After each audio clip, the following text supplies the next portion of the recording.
But first, again, thank you for having me here today. This is something that I look forward to doing. I like to talk about history. I was never a history major in college, but I think it's very instructive to every once in a while go back and take a look at our history and reflect on how it has gotten us to where we are today, but also the lessons, obviously, that we can learn from that history. And I think as I talk about some of the African American women who preceded me, hopefully that will provide you with some context and some history, and maybe even provide you with some information you didn't have, because we've all probably been to a lot of these types of celebrations and heard some similar remarks made and some historical facts provided, but I'm hopeful that I'll leave you with at least one nugget that you didn't have when you walked in today. African American women have made tremendous contributions to our military since the Civil War, and I would even argue prior to that, but a lot of it's just not recorded. The accomplishments of these women and many others have opened the door for those who seek, like me, meaningful careers in the Army and our sister services. For example, during the Civil War, African American women's services included nursing or domestic chores in medical settings, laundering, and also cooking for soldiers. And as the Union Army marched through the South, and large numbers of freed African American men enlisted, their female family members often obtained employment with the unit.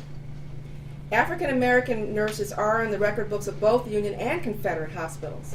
As many as 181 African American nurses, both female and male, by the way, served in convalescent and U.S. government hospitals in Maryland, Virginia, and North Carolina during the war. Now, you had mentioned William Cathay, or Cathay Williams, during your opening remarks. Well, she's probably, as far as we know, the first African American woman to serve in the regular U.S. Army. Immediately following the Civil War, Cathay Williams, under the name William Cathay, enlisted in the United States Army in St. Louis, Missouri. And she intended to serve 3 years with the 38th U.S. Infantry. She was described by the recruiting officer as 5'9", with black eyes, black hair, and black complexion. Apparently the physical didn't exist beyond that point, so they had no idea she was a woman. So, I know our surgeons have gotten much better at this. The cursory examination by the Army physician obviously missed the fact that she was actually Cathay Williams. She actually served from November 15th, 1866, until she was discharged in 1868.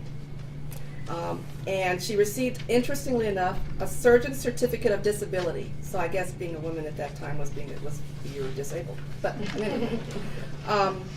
And actually, her health, her sex was not revealed actually until 1891, as a matter of fact. So when she applied for her pension and had to disclose her true identity. She did not receive the pension, not because she was a woman, but because her disabilities were not service-related. Once again, the video. So, during the Spanish-American War, African-American women served as nurses, and they had some very serious yellow fever and typhoid epidemics. And at that time, the acting assistant surgeon in charge of nurses, Dr. Anita Newcomb McGee, decided to try to seek out what they call female immunes. The theory being these are women who had survived the disease and therefore would be immune and would be able to be pressed into service because they would not contract it. So in July of 1898, they were asked to begin recruiting immune nurses. And during this period, they were able to hire about 32 African American women who, again, as I said, were allegedly immune to yellow fever. Most of those recruits were sent to Santiago, Cuba, in July and August of 1898 to serve at the height of the epidemic. Later on, at the outset of World War I, many of these trained African American nurses later enrolled in the American Red Cross because they hoped to use that as entree into the Army or the Navy Nurse Corps. And as the war escalated and they needed additional medical services, public pressure increased. And so they were forced to actually enlist more African American women, although again it was in the Red Cross and not in the services. Finally, after the armistice was signed, 18 of those African American Red Cross nurses were actually offered Army Nurse Corps assignments. The African American women have also served this country in other capacities.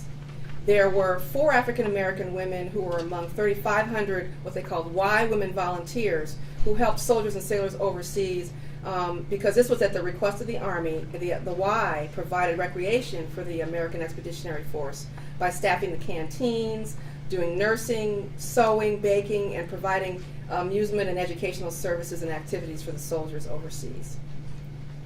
Later, while women in the United States Armed Forces, as you know, we share some history of discrimination based on gender, but while we were initially, as you can see, barred from official military service, that didn't stop those who felt it was important to serve their country.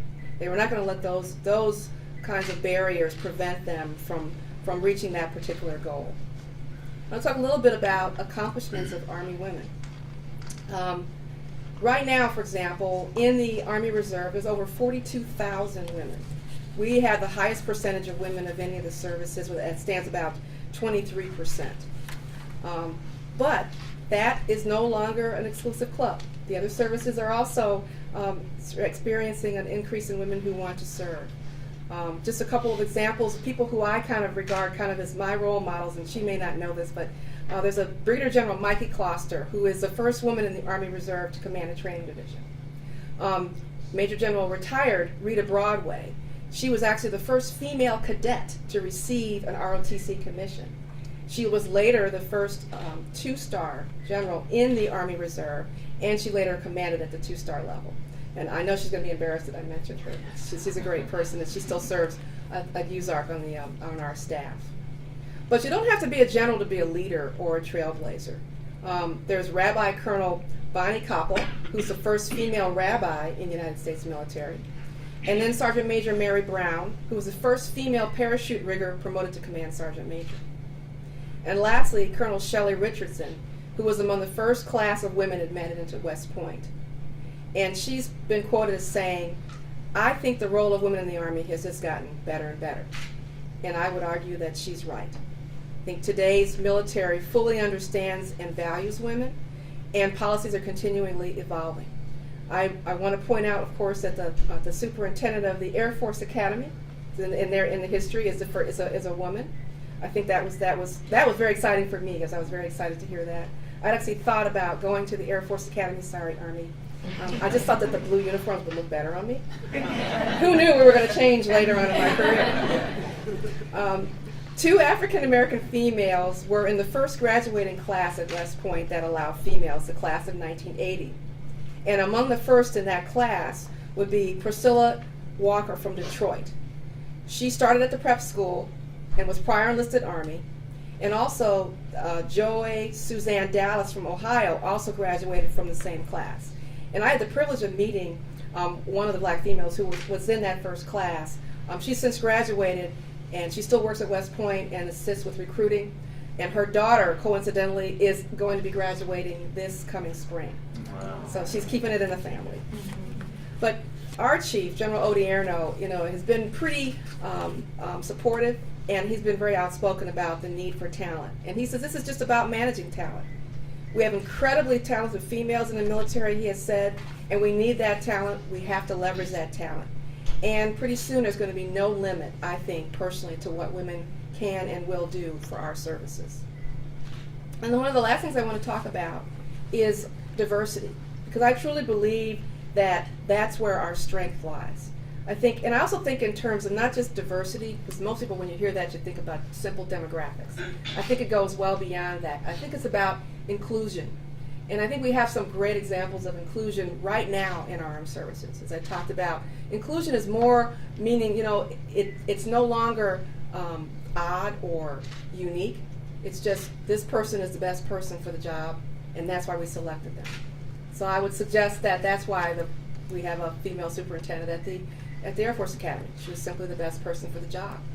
I would look at the Navy with the newly nominated, I guess she's supposed to be confirmed now, Vice Chief of Naval Operations, Admiral Michelle Howard, the first African American female 4-star in any service, and also a Naval Academy grad.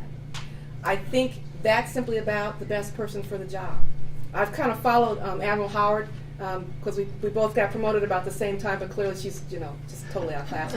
But in any event, you may not realize this, but the Pirate Task Force, she was in charge of the Pirate Task Force that was in the area when the Maersk, Alabama was captured.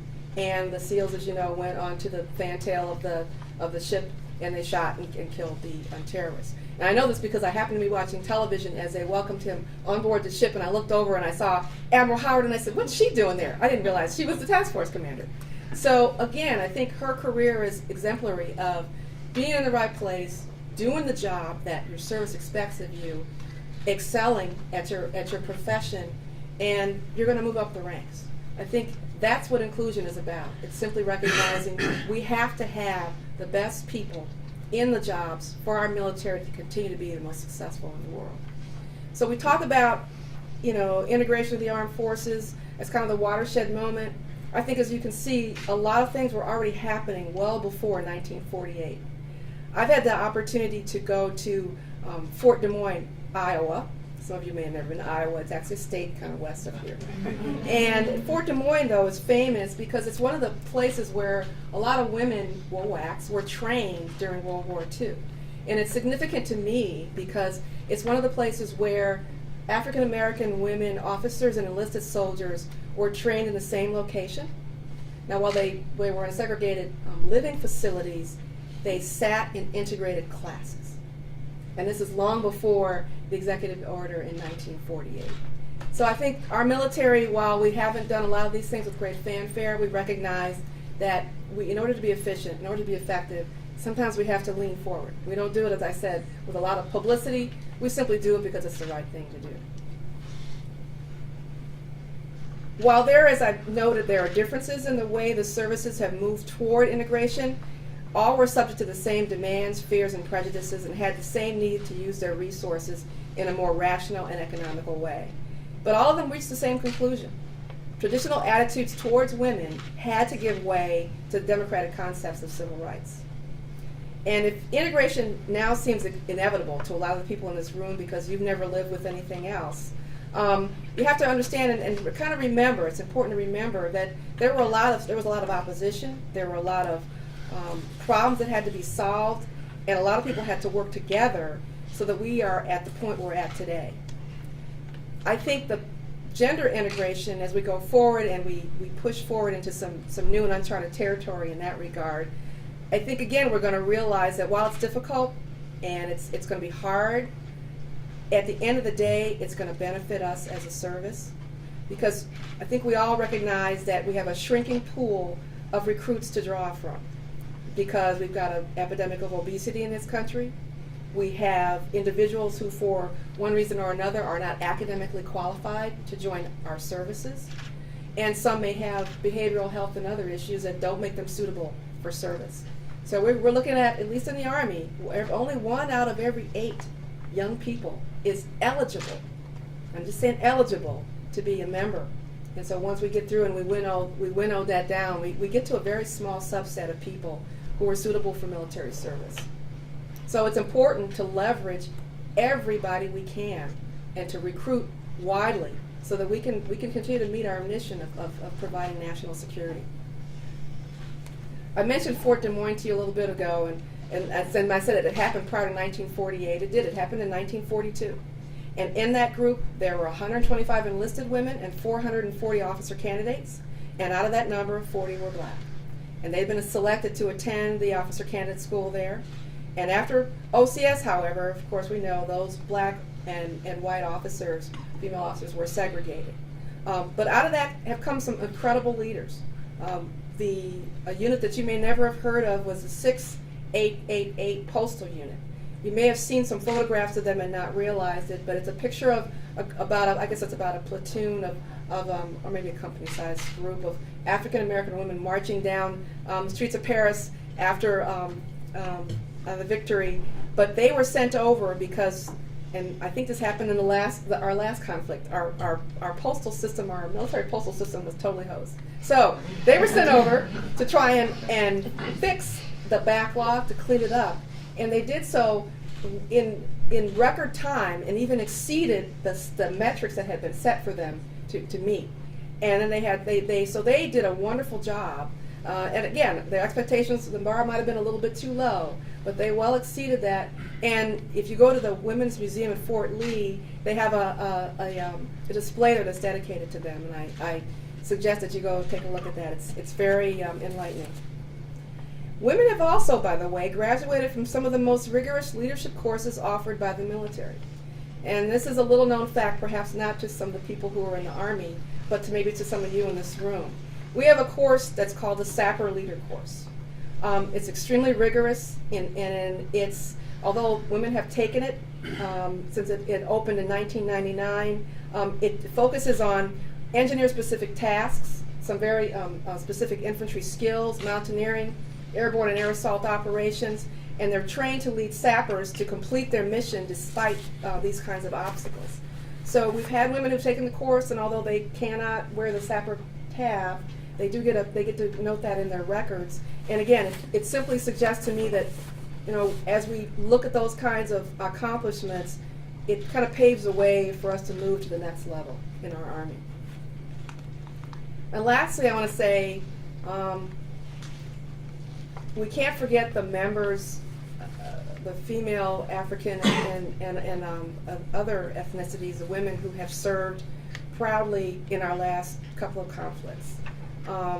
It's a number that I actually was surprised to find out about. And, you know, of the 2.2 million troops that have served in Afghanistan and Iraq, more than 250,000 have been women. So that's a significant number. And many of those have received medals for their service, Purple Hearts, Bronze Stars. And we know that there are also Silver Star recipients.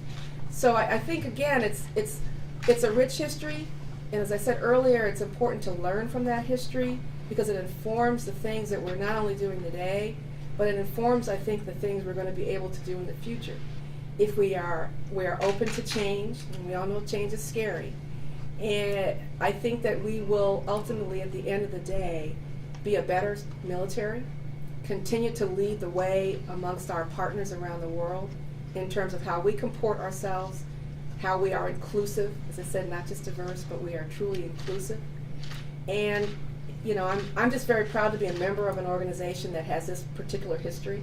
And as I say, I've told people in other places, I said, you know, I kind of paraphrased William Churchill, who said about Winston Churchill rather, who said about Americans, you know, Americans, he liked us because while we were obviously motivated, we wanted to help, and in a sense he basically said we would kind of rush in where angels would fear to tread, because it was just in our DNA.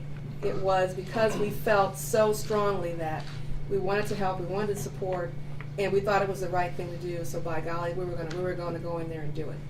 So I'm proud to be a member of our military, a military that does that, and also proud to be, you know, a member of a great country like this. So again, thank you for inviting me. Appreciate it.